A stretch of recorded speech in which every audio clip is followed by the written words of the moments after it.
Every day, in hundreds of towns and cities the length and breadth of the United Kingdom, millions of people like you or I go about their daily business. Shop assistants, office workers, council employees. Most of the time, we remain blissfully unaware of the dangers around us. But scratch the surface of contemporary Britain, and a hidden but growing social problem is revealed just beneath the veneer of our apparently normal, civilized society. The problem of urban street magic. Pick a card, any card. Okay, what we're going to do is this. We're going to get you to say stop whenever you're ready. Stop. Fantastic. Now you stop there, so take the card you stopped at, look at the card, memorise it. I don't want to see it, but please do show it to the camera. And that's been done? Yes. Fantastic. Now you have had a completely free choice of 52 cards in the deck. I haven't influenced the card you've chosen, and there is no way I could know the card either, is there? No. Excellent. Now in a moment we're going to get you to insert the card back into the deck. But first, what we're going to do is sign it with this pen.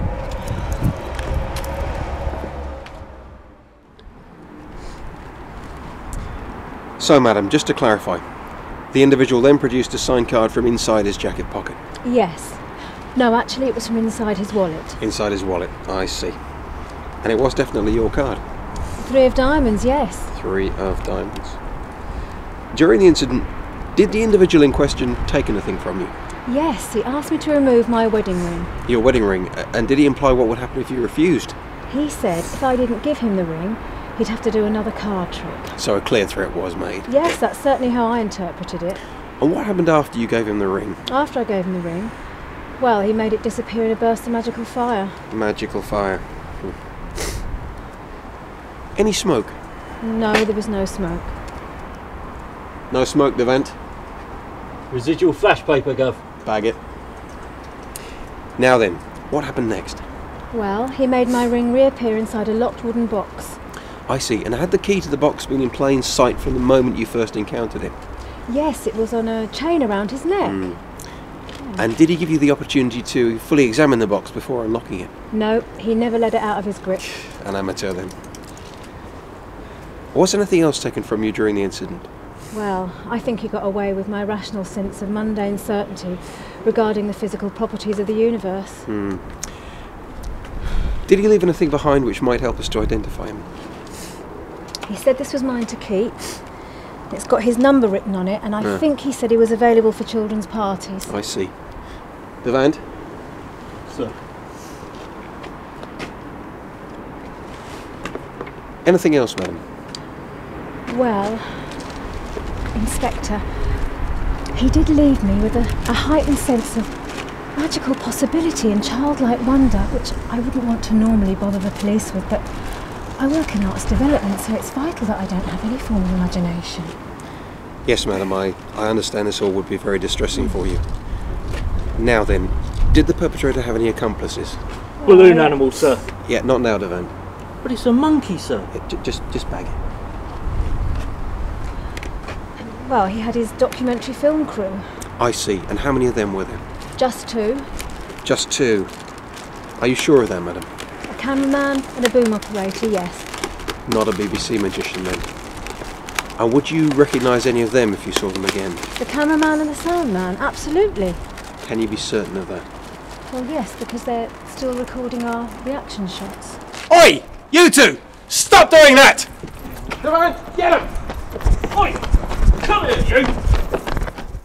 Though urban conjuring sounds like something which only happens to other people, recent police data has shown that almost 20% of UK citizens, that's 1 in 5 of the population, has been the victim of unwanted street magic. A statistic which Detective Inspector Jim Maskelyne of Essex Constabulary's Magical Crime Unit is only too aware. What we had last night was a pretty typical case of nuisance magic. The old sign card to wallet number. We see it all the time, particularly around the town centre on a Friday night. These young magicians go out of an evening with their film crews, have a couple of drinks, get all worked up about something dynamo did on the telly last night, and spurred on by that and the booze, go out on the street with the sole intent of causing wonderment. The steep rise in urban street magic is not just a cause for concern for the police. Local government too is becoming increasingly aware of the need to address the scourge of antisocial conjuring. One man with a particular interest in dealing with the issue is Councillor Tim Young. Councillor Young, how would you react to the government's claims that during its time in office, Labour was soft on magic? No, if you examine the figures closely, under Labour there was a year-on-year drop in incidents of recorded antisocial magic, whereas under the present government there's been an estimated 12% increase in reported occurrences of Paul Daniels. Do you think people should find that a worrying statistic? Yes, I think they should. So, do you welcome the Conservatives' recent white paper on rounding up all magicians, bloodying them with chicken entrails, and then hunting them to death with hounds? No, that's just another example of knee-jerk reactionary Tory policy, which incidentally does nothing to address the underlying social causes of aggressive prestidigitation, whilst at the same time victimising the overwhelming number of respectable and law-abiding wizards who continue to practice their unholy perversion of nature in a controlled, responsible manner. And what of Sir Bob Russell's police wand amnesty? Is that something Labour councillors in Colchester feel able to get behind? Well, obviously all reasonable people want to get wands off the street, and anything which facilitates that is something all the major parties should get behind. What we mustn't lose sight of, however, is that wand crime makes up only a tiny percentage of street magic. Most contemporary urban magicians avoid carrying unlicensed wands because they know full well the penalties they'll face if caught. Consequently, they prefer to go out packing only a deck of cards and a Sharpie. One individual well acquainted with the importance of the thin blue wand is Detective Sergeant Dave Devant. Detective Sergeant Devant, if you could tell us a little bit about some of the wands which have been surrendered during this amnesty. Well, during a wand amnesty we get all sorts of heat handed in. There's your standard white tip, that's the most common, but it varies.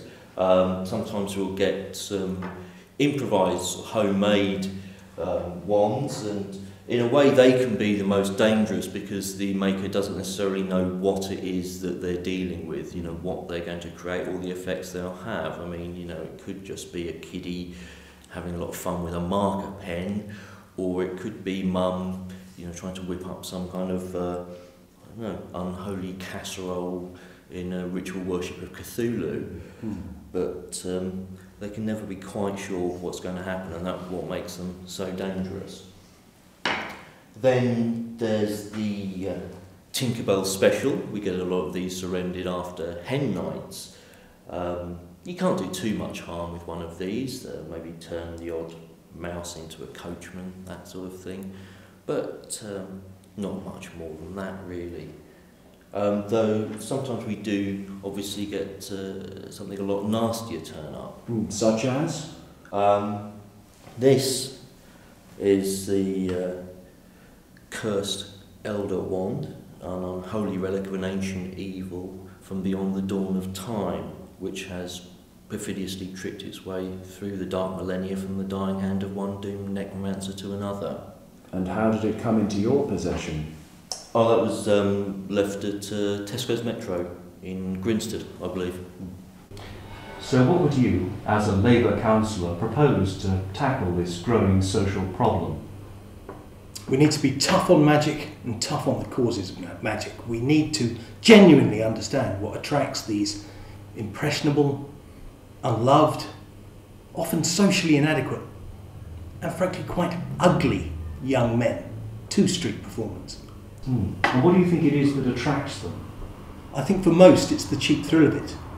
They see the lack of meaningful career opportunities, the absence of positive role models, the repellent, spotty, hollow-eyed fizzog in the mirror, and they turn to magic to alleviate the frustration and the entirely justifiable sense of personal worthlessness.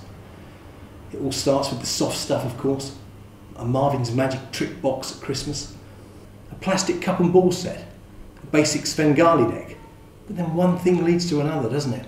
Within weeks they're scoring bootleg copies of Darren Brown's Absolute Magic. Before you know it, they're out on the town ramming random strangers' phones into empty beer bottles.